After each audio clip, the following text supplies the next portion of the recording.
بسم اللہ الرحمن الرحیم۔ سپلائی چین ایولیوشن سے مراد ہے کہ سپلائی چین کا ارتقاء۔ کسی بھی سپلائی چین مینیجر کو جو کہ اسٹڈی کر کے آتا ہے سپلائی چین کی تھیوری کو،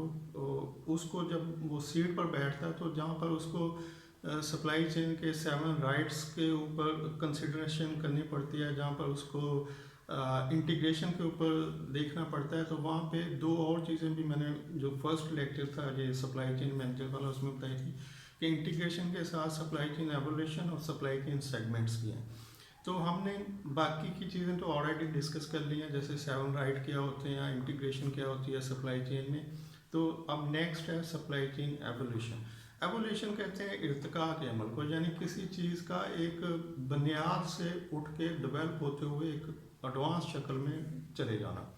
اگر آپ نے ڈارون کی تھیوری پڑھی ہو یا ایک تصویر دیکھی ہو جو ڈارون کی تھیوری کو ریپرزینٹ کرتی ہے کہ ایک بن مانس ٹائپ کا بندر یا بن مانس،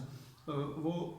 اپنی شکلیں 8-10 شیپ میں بدلتا ہوا انسان بن جاتا ہے۔ مسلمان تو خیر اسے نہیں مانتے، جسٹ ایگزامپل دے رہا ہوں کہ جس طرح سے ڈارون کی تھیوری میں ایک بندر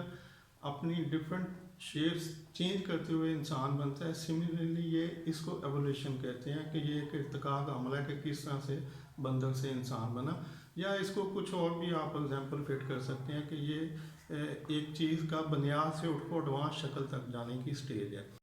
تو سپلائی چین کی جو سپلائی چین گرو ہیں وہ اس کو 3 سٹیجز میں ڈیوائڈ کرتے ہیں کہ سپلائی چین ایولیوشن میں 3 بڑی سٹیجز ایسی آئی ہیں پچھلے 120 سال میں جن کو وہ سپلائی چین کی ایولیوشن کہتے ہیں، اور یہ 3 سٹیجز 19 سینچری سے سٹارٹ ہو کے 19 سے 1910 تک اور 1950 سے 60 اور 85 سے 95 تک کی 3 سٹیجز ہیں۔ اور ان سٹیجز میں سپلائی چین انٹائرلی چینج ہو گئی، مطلب جو سپلائی چین 1910 کے ٹائم پہ تھی وہ 50-60 کے درمیان بالکل چینج ہو گئی، اور جو 50-60 اور اس سے پیچھے تھی وہ 85-90 کا جو ٹائم تھا وہاں پہ اس سے بھی بالکل اپوزٹ انٹائرلی چینج، ایک دم سے نئی چیزیں آ رہی۔ تو یہ کیا چینجز ہیں ان کو میں نیکسٹ انشاءاللہ ایکسپلین کرتا ہوں۔ Thank you.